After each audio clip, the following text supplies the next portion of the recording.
Hey folks, it's Frithgar here, how you doing? Welcome back to Farming Simulator here on Dutch Polder, and it's in the ground, or it's trying to be in the ground, but it's not in the ground. Anyway, let's get that one going there. We just got to finish off the very last little bit of the fields, and this one is all planted. And yes, admittedly, it has not quite planted exactly as we wanted, but I think it's going to be alright. We've got our pigs. You may notice that we got a little bit extra cash compared to what we had at the end of the last episode. That is because I secretly went and finished all of the sugar beet harvest. That is now all done, and I sold it all, and that is the money that we got. $85,000, euros, I should say, because we sold it all direct to the plant, and, you know, we didn't get a great deal. And we go over and we take a look over this way. So we've got our tractor right here.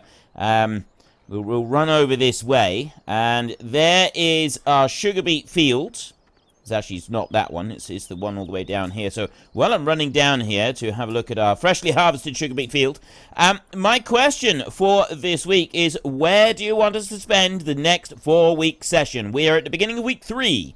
So we've got 2 more weeks, and then we've got another 4-week session, which will be the very last 4-week session that we have before FS17 comes out. So where do you want to finish up? Do you want to finish up right here on Dutch Polder? Do you want to go to the Tyrolean Alps, which is, Tyrolean, is it Tyrolean Alps? I've forgot my list. And you may be able to think that you can see sugar beet in this field, by the way. It's completely a figment of your imagination. It just looks like sugar beet. It's not actually sugar beet. There's no sugar beet here at all, obviously, because, you know, we harvested it all. It just looks like it. And we got $85,000 for all of the sugar beet. So, yeah, I did just, like, add it in. Just pretend that you didn't see that right now. What are you doing? Hopefully, it is actually going to do this. Help it up. Why are you blocked? It's basically just blocked itself, is what it's saying. I wonder if it'll do it like that. If I put him going like that. That's all he done. He came along and he blocked himself. Go through. It's going to do it. It is actually going to do it. Look at this. It's going to go all the way down there. It's going to do it itself. I mean, yeah, it does cost us a fortune, but I want to be able to look at my little sheet. It is the Tyrolean Alps, which is option. So we can stay right here. We can go to the Tyrolean Alps, which is the westernmost part of Austria, way up in the Alps. Very, very steep, very small one. Dowland Farm, which is Yorkshire in the northern part of the UK. Lone Oak Farm, which is not in Oregon, I think I said it was, which is, I'm pretty sure I said Oregon, when then that's actually in Canada. It's actually in Ohio, which is in the States. I got that one completely wrong. My geography has been terrible lately. Yeah, Oregon is Canada, and Ohio, which is, no, hang on, Oregon, where else did I say? It was Ohio, Ontario. I said Ontario. Oregon is the US. I don't think this has anything to do with Oregon. I think this is Ohio, the Lone Oak Farm. Pretty sure, unless it is Ontario, and I got it. I don't know. No, it's not Ontario. Ontario is Canada, right? Ontario is Canada, and I said it was Ontario. It's not Ontario because that is in Canada. I got that bit wrong, completely and utterly wrong. You know, personally, I don't think it's quite as bad as getting the whole Denmark Dutch thing mixed up, mainly because Canada, provinces in Canada and the US, I mean, yes, it might be bad for people that do live over there, but that's on the other side of the planet to me, whereas, you know, Denmark and Holland are my neighbours. They're right next door.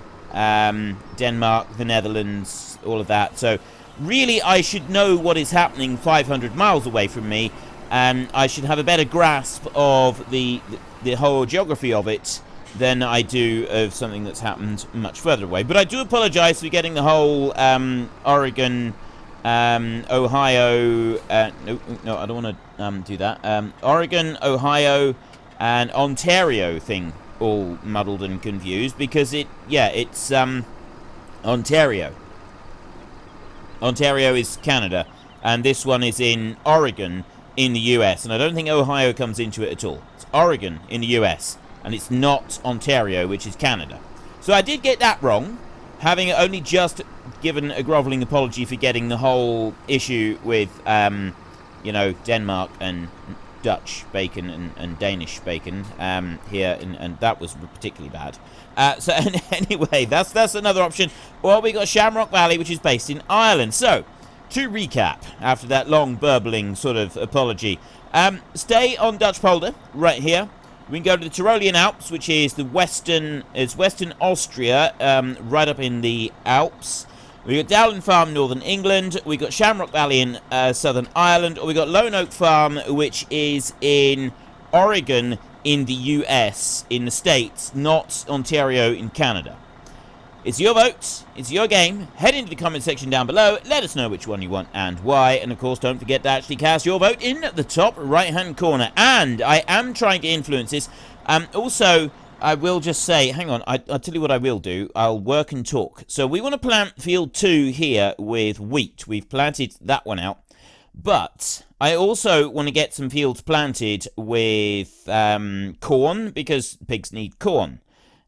So I'm going to just leave this one here a minute and switch that one off. And I'm going to get this one, and we want to go and get our cultivator, except the cultivator we got is the wrong one, because it's very heavy soil that we've got here, and I made a mistake on that. I got a light soil cultivator, and that's not the one that we need. We need a heavy soil cultivator. So we're going to take this cultivator back, and we've got to get the appropriate cultivator for our field. And we're going to start cultivating the field that had the sugar beet in. It's now all completely harvested, and if you think you can see sugar beet there, it must just be your mind playing tricks on it. We did not get a very good price for the sugar beet. We really didn't. I worked it out. We had roughly 450,000 tons of, or litres of sugar beet, and we sold them at 180 per 1,000 litres. So very poor price, but we did at least sell. It's because we sold them straight off the field. We've got 300,000 litres in storage, which we will sell when we can get a better price. But at the moment, yeah, we don't really have very much at all. So, yeah, we did sell. We did sell them. So that I feel is at least a step in the right direction. Now, where did I park? I think I've just driven past it, haven't I? I have indeed just driven right past it. So we will go and get that one. There it is. Right. Yes, with the vote last week, the 2 votes that are currently leading are to stay here on Dutch Polder and finish out our FS17 adventures here on Dutch Polder, or in the other one that is also leading, and they are pretty much neck and neck. I don't know the exact numbers because I didn't write them down, but it is pretty much neck and neck at the moment, and that is Tyrolean Alps. And in part, I think that is because I have stated that is my favourite choice. Of the 5, I personally would like to finish out on the Tyrolean Alps. Because I finished out in a similar kind of map with steep fields in it called Higher Hills in FS15, and I thought it'd be quite cool to finish out on a similar type of map in FS17. Plus, it's really, really steep, so I thought that it'd be an incredible contrast to this map, and also I thought it'd be quite interesting because really steep ground, you do have to work differently. And you look at videos of farmers working in the Austrian Alps or Swiss Alps or anywhere in the Alps really, the tractors have almost always got complete dual wheels on all the time, or they're using the smaller handheld things, hand operated, like the 2-wheel tractors. These here, I don't actually know if I've got the mod on this save. If I haven't, no, it doesn't look like it, but I did use it in the last one. It was the little 2-wheeled thing that you push along. They use those a huge amount in the Alps. That is a popular machine to actually use in the Alps, and I don't know if we would use it on that map or not. We might. It's very, very small, so it'd be quite a time-consuming thing. But I still thought it'd be very cool to have to, the ground being so steep that in order to do it realistically, we would actually have to be doing dual wheels on everything at all times in order to keep the machinery safe. I mean, the slightly more level fields you can go in with a normal tractor, but some of the ground there. Now, I grew up on steep farms. Okay, I'm used to steep hills, but I've seen videos of these guys working their steep fields, and quite frankly, it makes me nervous just watching those videos. Right, they take working steep ground to a whole new level, and it is seriously impressive. What's more impressive is the fact that tractors are able to just stay on the fields. It's the fact that they're not in a mangled heap at the bottom of the hills. And I am absolutely in awe of how they work those fields. It is just amazing. So yeah, for that reason, personally, I would prefer the Tyrolean Alps. Honestly, at this point, the other three haven't got a look in. Almost all of the votes have gone to the Tyrolean Alps or to stay here in Dutch Polder. I did say last time that I would start telling you where the votes are going so that you can make your second round of voting, or second week of voting, really count between the ones that are currently way out in the front. And it is almost neck and neck between Tyrolean Alps and staying here in Dutch Polder. Honestly, I am very happy to do either one. I do not suggest maps that I don't want to play, and I really do like this map. This map is absolutely brilliant. So another 4-week stint here is absolutely awesome. It's just that, personally, I would actually prefer to go to the Tyrolean Alps, but if it doesn't win, it doesn't win. I'm more than happy to stay here, and I'm going to thoroughly enjoy it. So it is entirely up to you. It's your vote. It's your game. I play this all for you, so you choose the one that you want. But at this point in time, your votes are really only going to count if you vote for Tyrolean Alps or for this one. The other three, unless you can really get the votes to change a significant amount with some very persuasive comments, I don't think the other three have got a chance at all of being selected. Let's go into here. And what we need is a suitable cultivator for very heavy clay soil. I was talking about the really deep cultivating that they do, the deep ploughing. It's basically, it's a single furrow plough that ploughs down about 1 meter deep. It's like, it's seriously hardcore stuff. And I was asking, why do they do that? And it would, ooh. Now, if I was to get something like that, I'd need a bigger tractor. I'd have to have something like a case quad track, and case quad tracks are seen quite frequently in this area. I'd like to. I really would. 65 grand for that one. How much is a case quad track? It's going to be like $400,000 euros, isn't it? Let's have a look. Case, yeah, 400,000 with a big engine. We're looking at €500,000. Maybe I could do it. I could lease it. Just, you know, I'm going to lease this bad boy. Yeah, I am. I'm going to lease this bad boy right here. 45,000 euros to lease that one. The cultivator. Well, actually, I can't pull that other cultivator with the tractor. How big is the tractor that I've got? I got that one there. That's the one we're running. I've got the big engine on it. It's 390 horsepower.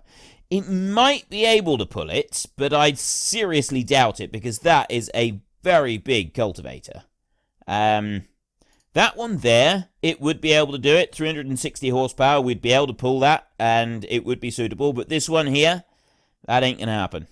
So we're going to have to, we'll lease this one as well.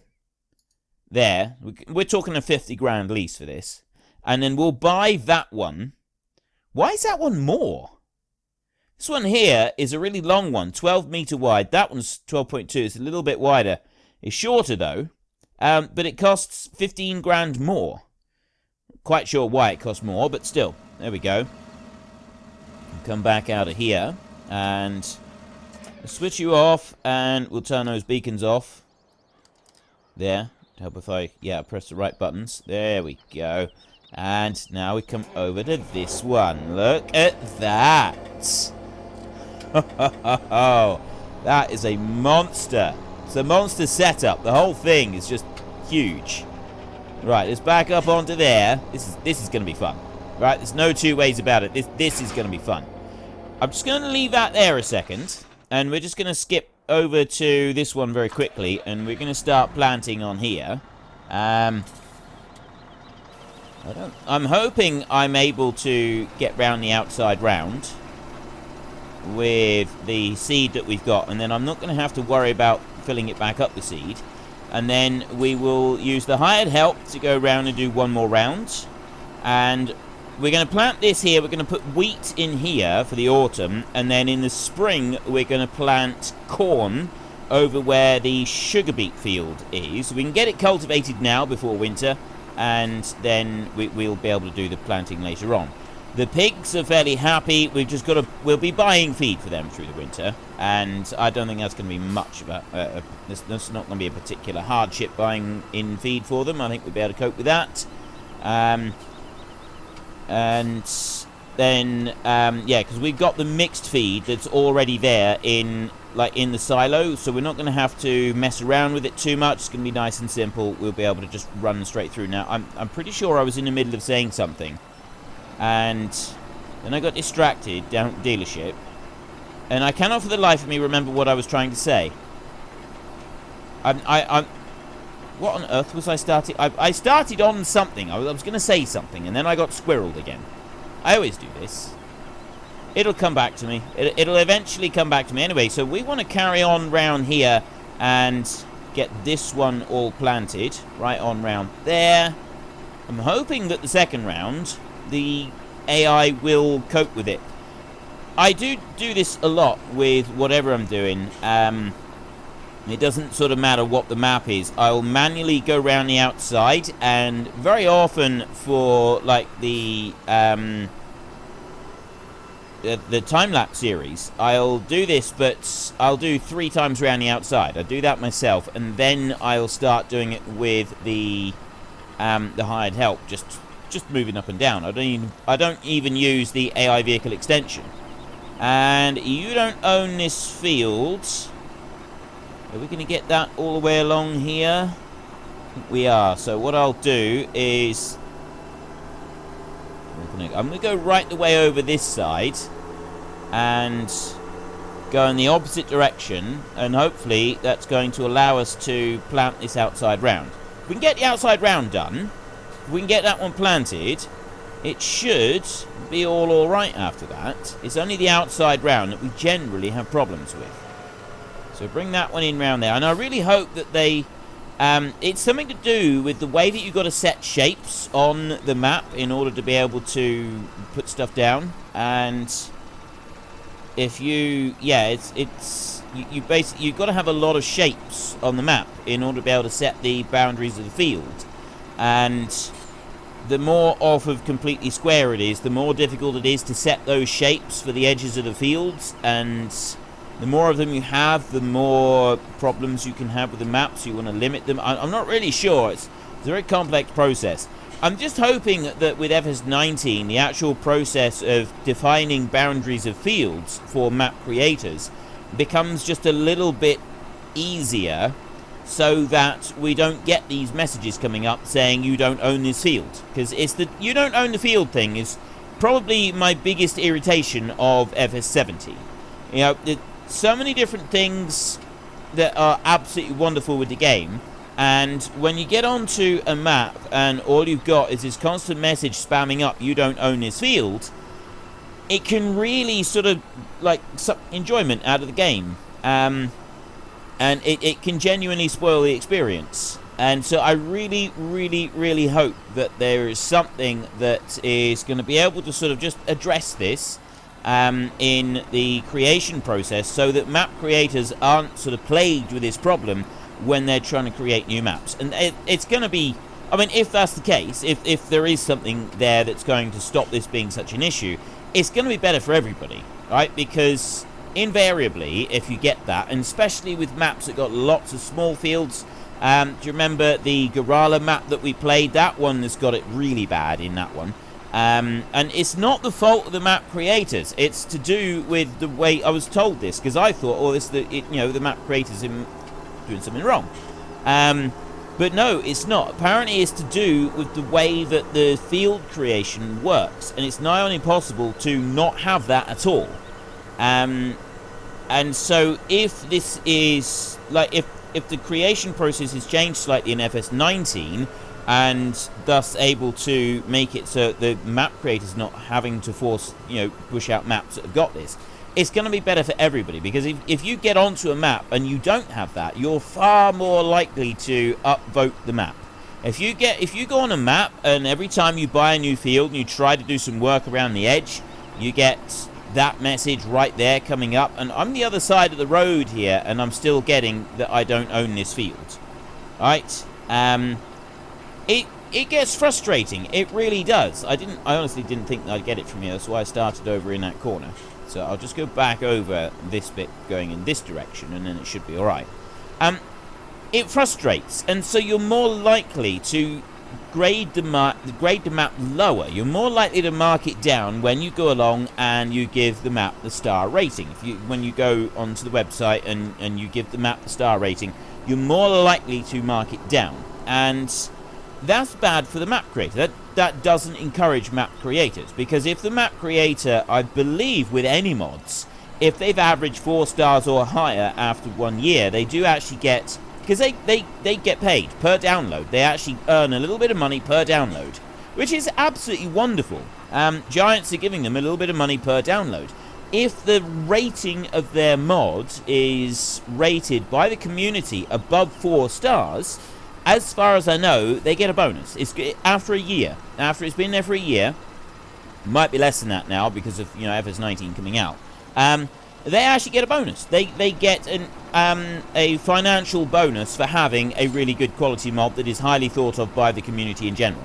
So it's in their best interest to make a good quality map. But this particular, the whole field boundary thing is out of their control. So it limits it, it's encouraging big gaps between fields in order to try to avoid it, and it's encouraging giving you all of the land and things like that, and it's just little things. It's like sort of actively pushing so that you can avoid it completely and get a better grade overall on your map. It kind of encourages people to take less chances with a map. And I don't think that's a good thing. I think it's much better to have the map creators pushing the boundaries of what they can do, and having the field boundaries be, recognized by the game, but not having these messages come up that sort of spoil the user's experience constantly. It's going to financially reward the map creators, because you're more likely to give a positive rating on the map if you've not had this thing flashing up at you. And then obviously the map creators get a little bit of a bonus, and they think, oh, that was really good, I really like that, and they're more likely to go and do it again. It's not, you're never going to make a living off of this, so I've been told, but it is, it's a little bit, it's the kind of hobby that can pay for itself if you're good enough. Now that's as much as I know about. I don't know very much about the creation process or anything else to do with it, to be honest, but this is what I've heard about it so far. And I love the fact that it's there. I love the fact that it's a possibility that they could go and make all of these things, and they can get this, that they can get paid for it, and that it might be a bonus for them, and it's this big incentive for people to go and create these new 13 hectares. Okay, it looks like we're currently detecting a neighbouring field. That's another thing I was warned about with this particular map. Because the field boundaries are quite close in places, we do have this issue where the map, not the map itself, we have this issue where the game is like trying to recognise where the edge of the fields are, and it's actually including neighbouring fields as well. So what we're going to need to do is we just want to like double check that it does actually get round the fields. I think it probably will. Should get round that bit. I'm just going to watch it round this corner here a minute.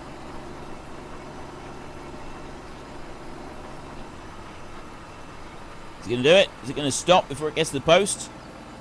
It's got right up to the post. I think it's actually in the right place, but I'm curious how it's just going to say it's blocked by an object.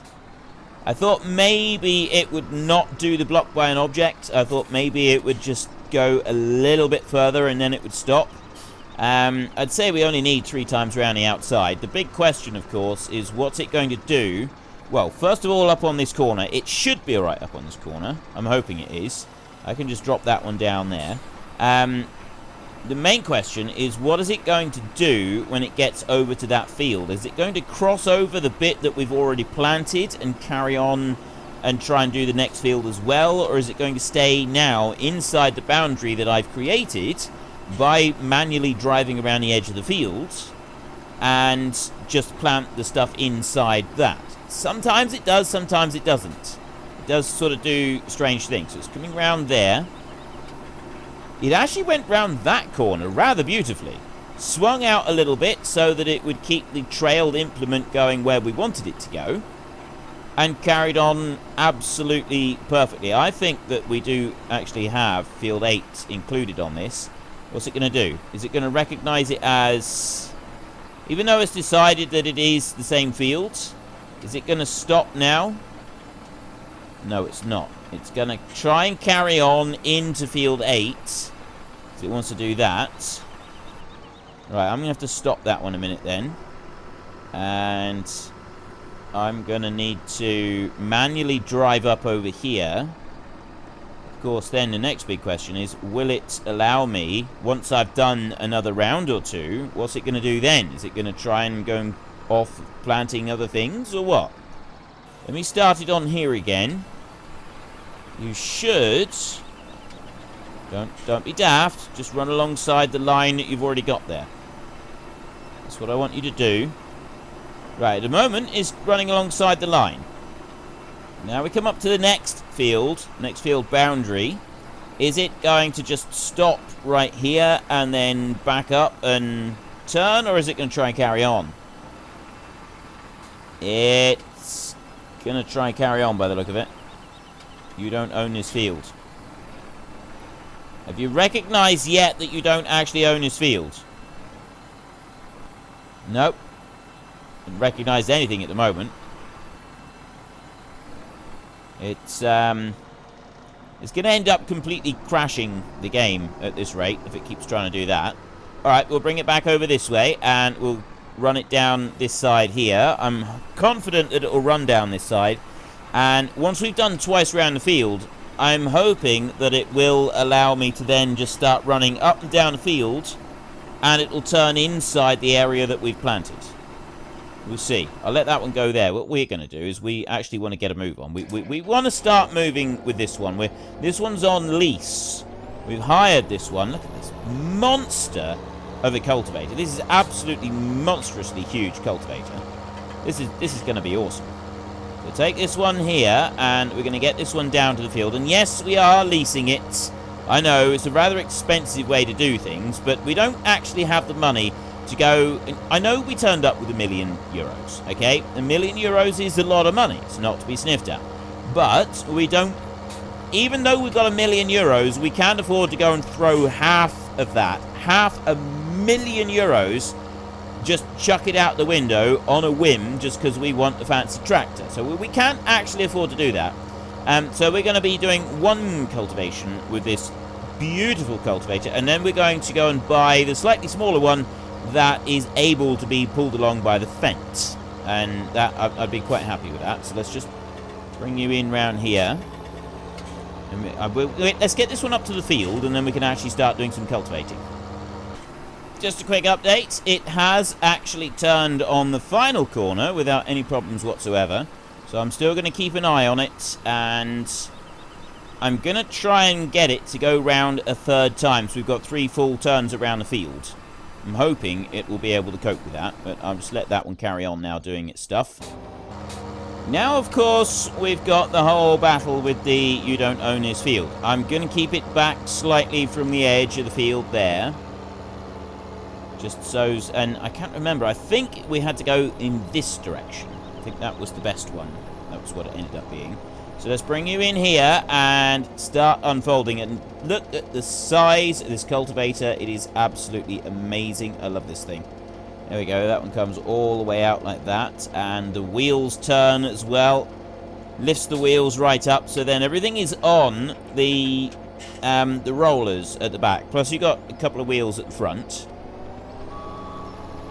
bring that one back. I also really like the beeping this thing makes as it reverses. So there we go. We'll bring that one up to... back that one up a little bit more. Lower it down in. And we're away. There we go.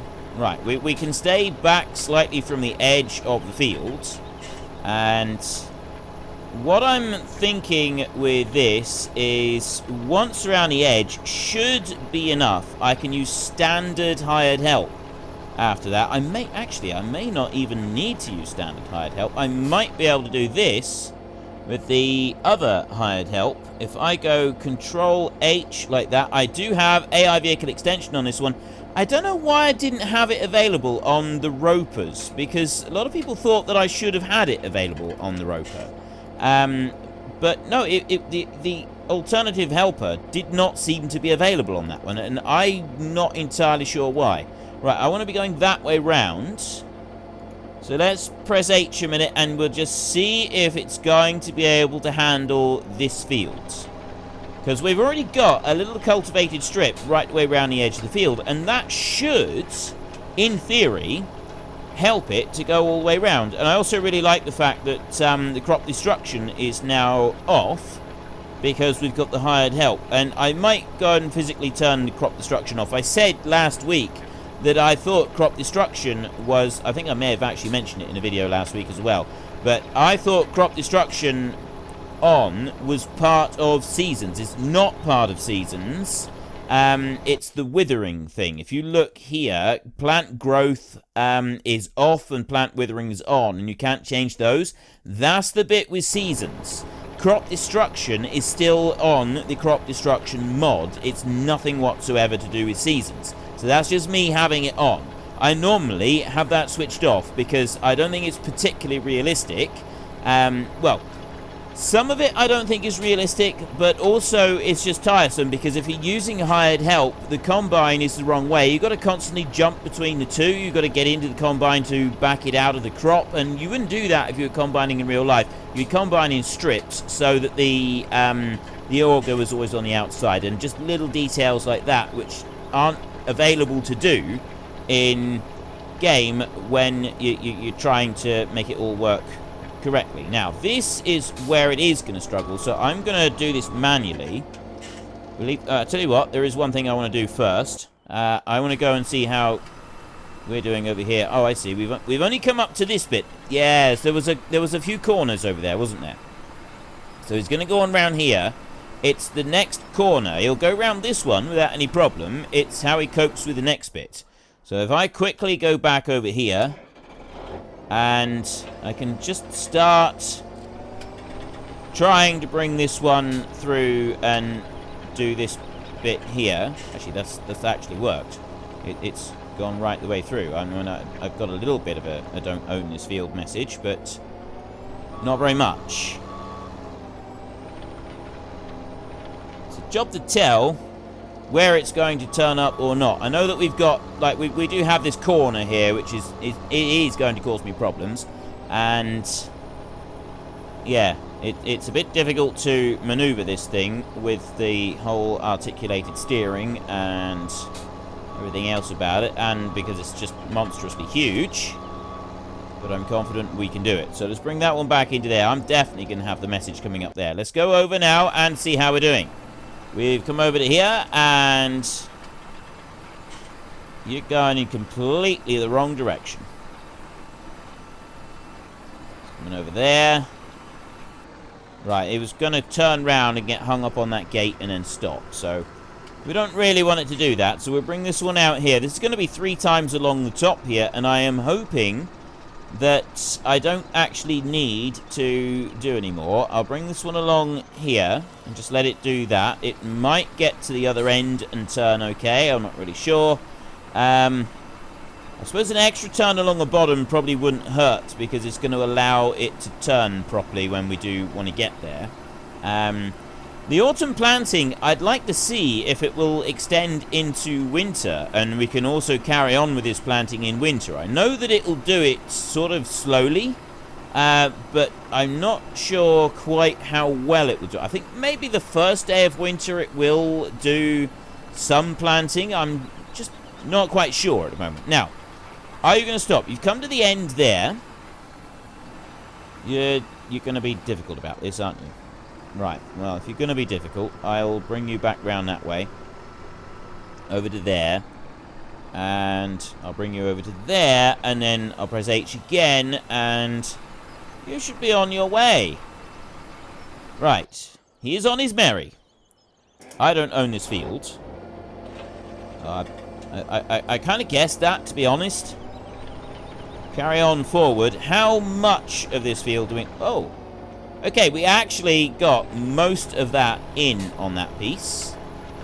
I'd like to just tidy that... I think I'm going to have to do that now. Just to do a quick tidy up run on that little bit.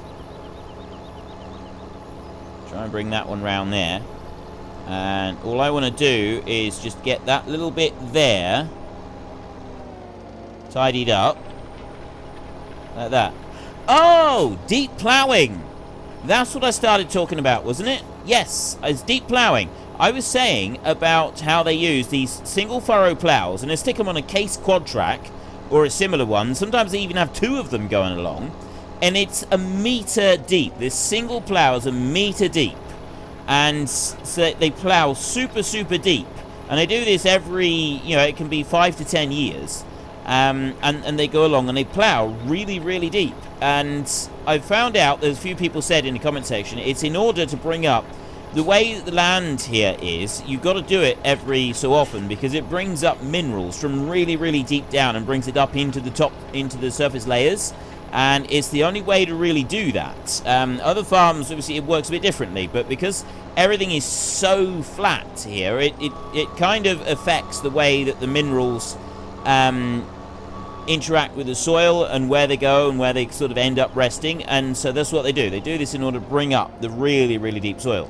I've seen quite a few videos of it. And the thing that amuses me about the videos is the number of comments on there about people who, coming from people who are convinced that they know everything about all types of agriculture from every part of the world, who are advising these farmers who are spending a huge amount of time, effort, and obviously money as well in order to do this on a regular basis, how they're wrong and they shouldn't be doing it because it's ruining the soil structure.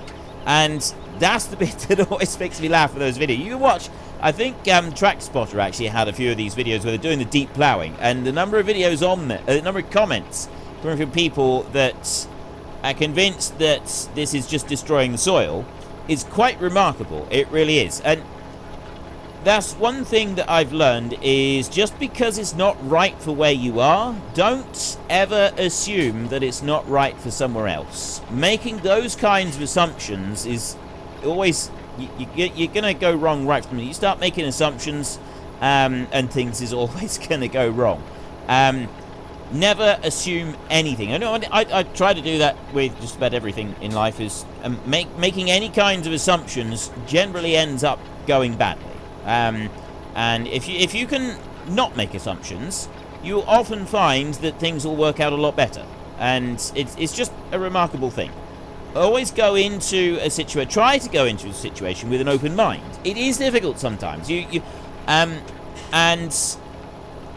go in, you learn a load of stuff, and you sort of, you're fairly convinced that you know what you're talking about with a lot of different things.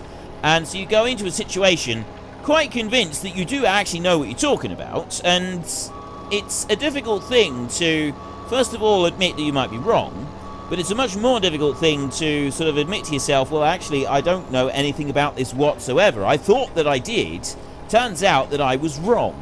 And admitting it to somebody else, that's, a lot of people, they don't like to do that just because, well, they don't like to do it, okay? That's fine, but it's admitting to yourself that you were wrong. It's going to it and going, oh, I was wrong on that. I really didn't know. I've always found that to be harder than admitting that I was wrong to somebody else. Just admitting that I was wrong to myself. Saying to myself, well, I really got that bit wrong, didn't I? I really misunderstood that situation. I had no clue about that. That's a genuinely difficult thing to do at times. And so I would always encourage you to, whenever you see something that you don't understand, ask questions first. don't immediately jump to a conclusion, and that is a difficult thing. As people, as humans, we're always apt to immediately jump to a conclusion. We see something, oh, well, it must be this. But we don't know the full story. And I know jumping to a conclusion is the easiest possible thing in the world. Everybody jumps to conclusions about everything. It's just kind of, it's a human nature thing. You just jump to conclusions. I would urge you to try not to jump to conclusions, but to ask questions first. Why is it like this? That, to me, appears wrong, but why are they doing it like that? Is it because they don't know any difference? Or is it because there's actually a reason that I don't understand? And that's something else that you see on various different farming videos. I do watch quite a few different farming videos, and it is something that I see on a fairly regular basis, that a comment will come up, well, why are they doing this? You know, or someone will say, well, that's obviously wrong because this is going to happen and this is going to happen. But then somebody will answer and will say, well, no, it's like this because of A, B, and C. And then the person who didn't realise, they're then, oh, right, well, okay, so we do it like this, and this is why I made this assumption. But that's like really awesome. So for every, I think that I'm trying to make some sort of point here. I'm just not quite sure what that point is. It's for every comment, every bad comment. I mean, I'm talking a lot about comments that I've seen on videos, and I realise that I think I talked about this a bit last week. You see a lot of negative comments in everything, but for every negative comment that I see, I do also see positive comments. I do also see comments coming from people who genuinely want to learn about a situation. They genuinely want to further their own education. They want to understand. And I think that the biggest thing that we can do in the world, anywhere, one of the biggest impacts that we can make, one of the biggest changes that we can make to the world that we live in, is understanding. And it's helping each other understand. Because if you understand, you are more likely to work with people, you're more likely to see things from their point of view, you're less likely to try and start a fight with somebody over something, and there's lots and lots of benefits from understanding. Now, what's he going to do? Is he actually going to be able to turn around properly? Curious about this. I want to watch him, but I also want to watch this guy over here. Actually, it's a her. I also want to watch this young lady right here and see if she is going to try to drive into the neighbour's field, or if she's just going to turn around and go back up the field the way she's supposed to go. Coming out here, and no, stop. Lift and stop. Stop and lift. Stop and lift. Stop and lift. You don't have to keep going. Don't do it. Don't do it. She's done it. She's done it. Right, there is another way to do this. There is an easy way to do this that is not going to cause us any problems, and I'm going to go in this direction because of where the lines are on the field. So what we're going to do is we're going to come around here like this, and I'm going to go there. Actually, I'm going to turn round. I'm going to turn round, and I'm going to do it in completely the exact opposite direction, and it should leave less for me to go and mop up afterwards. This is something I do on a fairly regular basis as well, by the way, like with time-lapse and stuff like that. Bring it up to there, and then we go Control H, and we switch that one off, so we have the standard AI, which only goes in a few directions. We press H. That one will work inside the boundaries of what have now been planted. It'll get just to the edge there. You can do just one line across the middle of the field, and it will call that the field boundary, and it won't go any further. So that's going to go there, it's going to turn round, and it's going to now work its way across the field, just like that. So we've got the standard AI working on this one, because the field is registering a bit bigger than it should. It does mean that we're going to have to go around the outside of that field and tidy it up afterwards. This one here done its turn absolutely beautifully, and is now working its way back across the field. Something that we're going to do in our next episode is we are going to fast forward time until tomorrow, the winter, and we're going to see how well both of these vehicles are going to cope with working in the winter. whether it's going to be too cold, whether it's going to say that the ground is frozen, you can't do this. I have seen previously that you can still plough, it just goes very, very slowly. And it might not actually be frozen ground the first day of winter, even though we've only got 3 days per winter, so there's a good chance it will freeze. We might be able to do it. And if not, then we'll finish the job on the first day of spring once the ground has thawed out a little bit. But that's all we got time for today. So if you've enjoyed the episode, then please head down below and give us a like. And if you really enjoyed it, then please tell your friends all about me. Get them to come and watch as well. That would be awesome. And no, I haven't forgotten the question. Our monthly question of where do you want to spend our next 4-week stint, which is actually going to be our very final 4-week stint in FS17. Do you want to stay here on Dutch Polder? Do you want to go to Shamrock Valley in Ireland? Do you want to go to Lone Oak Farm in the US, which is in Oregon in the US, not Ontario, which is in Canada? Got that wrong. Dowland Farm in northern Yorkshire, or do you want to go to Tyrolean Alps, which is the Austrian Alps, westernmost part of Austria? And at the moment, the voting is pretty much neck and neck between the Tyrolean Alps and staying here on Dutch Polder, and both of those have got far more votes than either of the other three.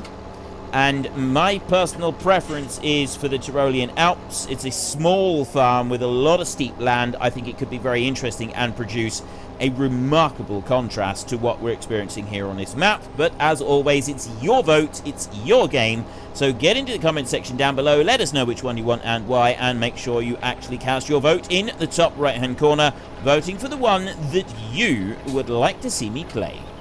And until next time, thank you very much for watching. This is Frithgar. Goodbye, and see you later.